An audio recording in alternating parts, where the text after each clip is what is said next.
Que o seu dia e a sua semana sejam repletos de bênçãos e de paz. Sejam muito bem-vindos a mais uma conversa aprofundada. Hoje o desafio é grande, viu? A gente vai encarar um dos textos mais potentes e, sinceramente, mais viscerais da literatura de sabedoria, o capítulo 12 do livro de Jó.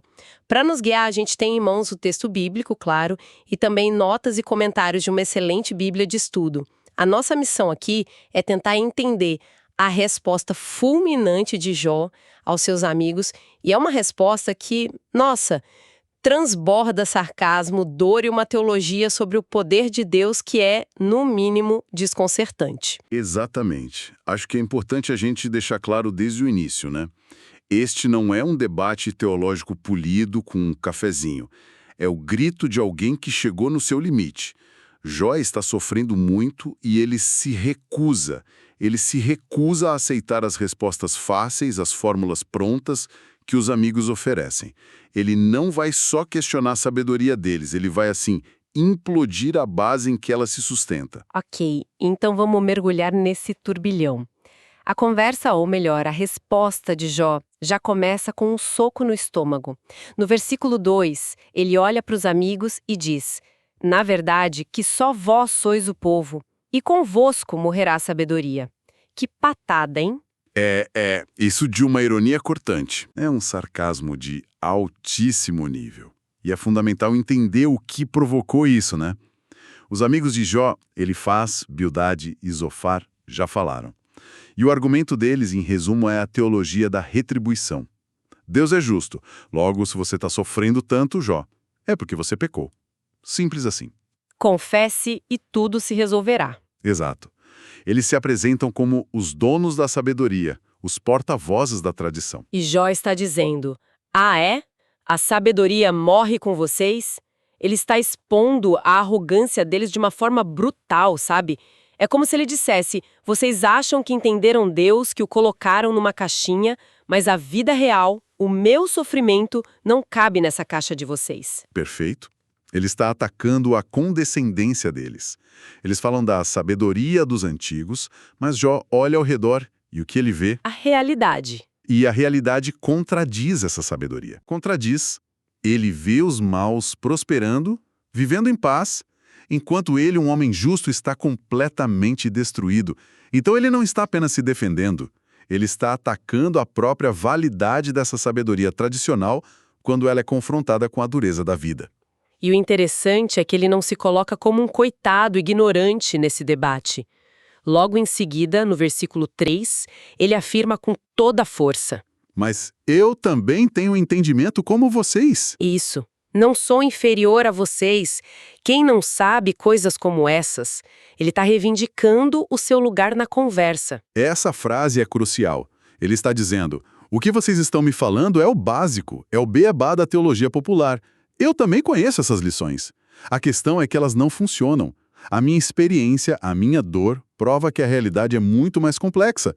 Ele se sente ridicularizado, como diz o versículo 4, um homem que clamava a Deus e agora virou piada para os amigos. E a queixa dele fica ainda mais clara quando ele descreve a realidade que vê nos versículos seguintes, né? Ele fala que os opressores têm paz em suas tendas.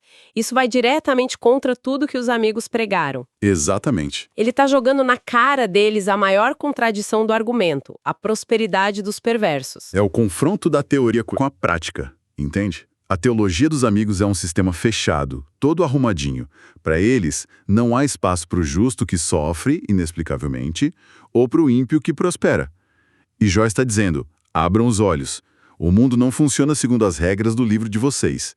Ele não está alegando a Deus, de jeito nenhum, mas está rejeitando violentamente a caricatura de Deus que seus amigos estão pintando. Então, depois de demolir o argumento dos amigos com base na própria experiência e observação, a gente poderia esperar que ele apresentasse a sua própria teoria, né?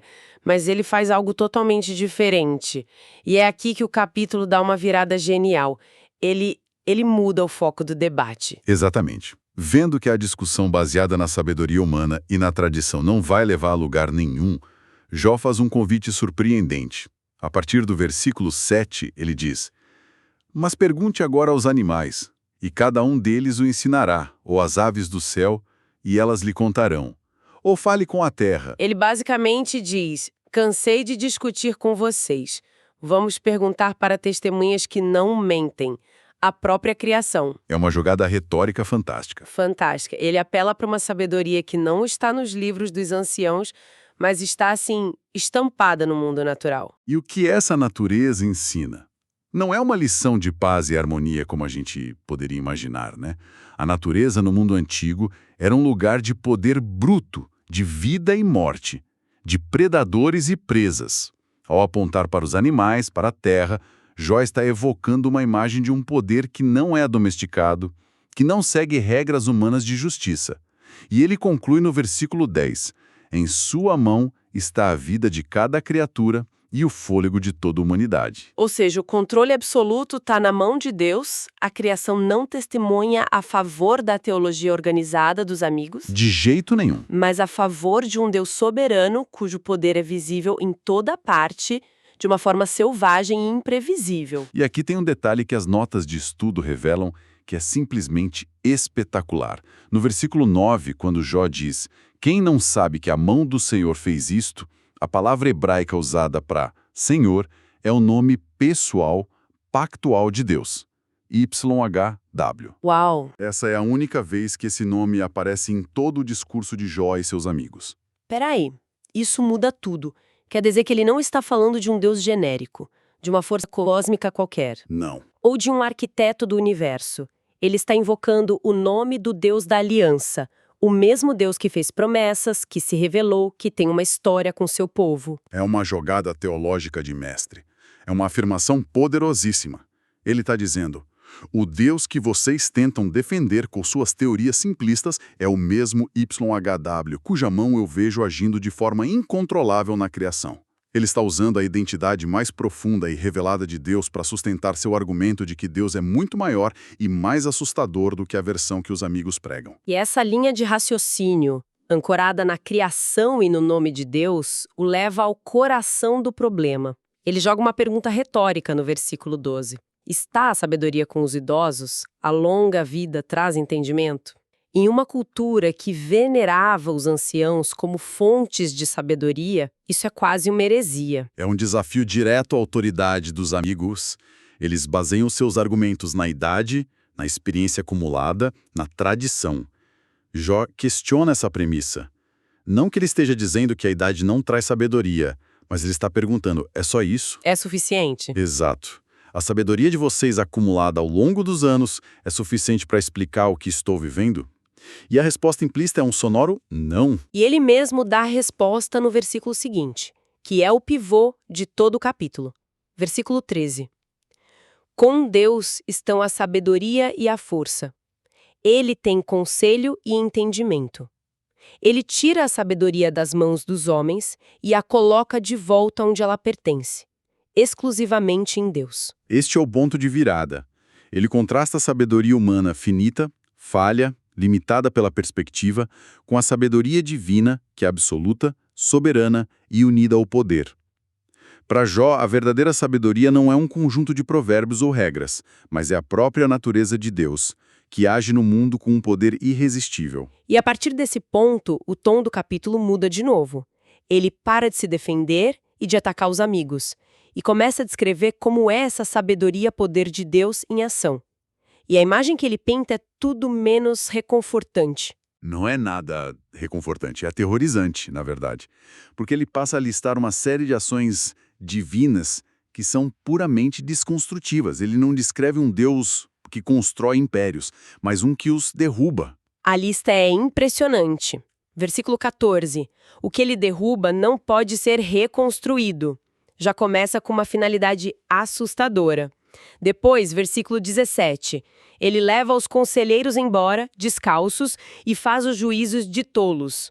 Ele está falando das pessoas mais inteligentes e respeitadas da sociedade. Exato. A lista continua.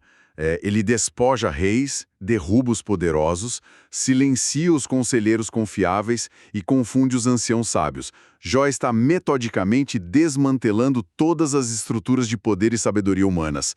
Juízes, sacerdotes, conselheiros, reis, anciãos. Ninguém está a salvo. Ninguém. Ele está pintando o quadro de um Deus cuja soberania se manifesta ao subverter e anular toda a ordem social e política que os homens constroem para se sentirem seguros. Uma das imagens mais fortes para mim está no versículo 24. Deus tira o entendimento dos chefes do povo da terra e os faz vaguear por desertos sem caminhos. É a imagem da liderança humana completamente perdida, desorientada, sem rumo por uma ação direta de Deus. Que imagem poderosa e assustadora. E o mais fascinante é que, como as notas de pesquisa indicam, essa frase não é uma invenção de Jó. Ela é praticamente uma citação direta do Salmo 107. Ah, é? Sim, um salmo que fala sobre o governo de Deus sobre os orgulhosos e poderosos da terra. Peraí, então ele está usando a própria escritura, a tradição religiosa, para argumentar contra a visão simplista que os amigos tiraram da mesma tradição. Brilhante, né? Isso é brilhante. Ele está dizendo: vocês não leram direito os seus próprios livros sagrados. Essa imagem de um Deus selvagem e imprevisível já estava lá o tempo todo. É exatamente isso. Ele está fazendo uma exegese ao vivo, no meio da sua dor. Ele mostra que a própria tradição de Israel continha essa visão de um Deus totalmente soberano, que não se encaixa em caixas teológicas arrumadas. Ele está usando a Escritura para corrigir uma teologia que se tornou rígida e desumana. E isso nos leva a uma pergunta importante sobre esse Deus que Jó descreve. Esse poder é libertador ou é apenas aterrorizante? É uma ótima pergunta. À primeira vista, parece puramente aterrorizante. Um Deus que pode a qualquer momento transformar juízes em tolos e reis em cativos. Não há estabilidade, não há onde se segurar. Mas pensando bem, talvez haja um lado libertador nisso. Qual seria? Se Deus pode derrubar qualquer estrutura de poder humana, isso significa que nenhuma tirania, nenhuma injustiça, nenhum sistema opressor é supremo. Eles podem parecer invencíveis para nós. Mas para o Deus que Jó descreve, eles são frágeis e podem ser desfeitos a qualquer momento. Talvez para quem está sofrendo sob o peso de um poder injusto, essa visão de Deus seja uma fonte de esperança. Uma excelente reflexão. A soberania de Deus se torna uma ameaça para quem está confortável no poder e uma promessa para quem está sendo esmagado por ele. Jó, no fundo do poço, se agarra a esse Deus indomável, porque é o único poder maior que a sua dor e que o poder aparente dos ímpios que prosperam. A sabedoria de Deus, para Jó, é demonstrada em sua capacidade de virar o jogo, de desfazer o que parece permanente. Então, depois de toda essa jornada que começa no sarcasmo pessoal e termina nessa visão cósmica do poder de Deus, como a gente amarra tudo isso? Qual é a grande mensagem que Jó está nos deixando neste capítulo? Eu acho que a grande lição é o confronto entre dois tipos de sabedoria. De um lado, temos a sabedoria dos amigos, organizada, previsível, baseada em causa e efeito, uma sabedoria que busca controlar Deus através de fórmulas. Se eu fizer A, Deus fará B. É uma sabedoria que, no fundo, serve para nos dar uma sensação de segurança e controle sobre a vida. Uma sabedoria de caixinha. Exato. Do outro lado, temos a sabedoria que Jó está descobrindo à força, no meio do redemoinho da sua dor. É uma sabedoria que começa com a demolição de todas as certezas. Ele conclui que a verdadeira sabedoria não é ter todas as respostas, não é ter a fórmula correta para a vida. A verdadeira sabedoria é reconhecer quem detém todo o poder e toda a sabedoria, mesmo quando a manifestação desse poder nos parece incompreensível, aleatória ou até mesmo injusta. É uma sabedoria baseada na rendição e não no controle. Isso nos deixa com uma reflexão final muito poderosa. Em nossos próprios momentos de crise, de dor, de confusão, quando o mundo parece de cabeça para baixo, que tipo de sabedoria a gente busca? Corremos para o conforto das respostas fáceis, das fórmulas prontas, dos clichês que os amigos de Jó ofereceram? Ou, como Jó, temos a coragem de ficar no desconforto da pergunta, de encarar uma realidade onde Deus é soberano de maneiras que não podemos prever, explicar ou controlar. É um caminho muito mais difícil, mas talvez seja o único caminho para uma fé que seja real e resiliente, uma fé que sobrevive ao caos, em vez de tentar negá-lo. Uma pergunta que fica ecoando. Uma jornada da arrogância da certeza para a humildade do mistério. Que Deus abençoe todos os ouvintes.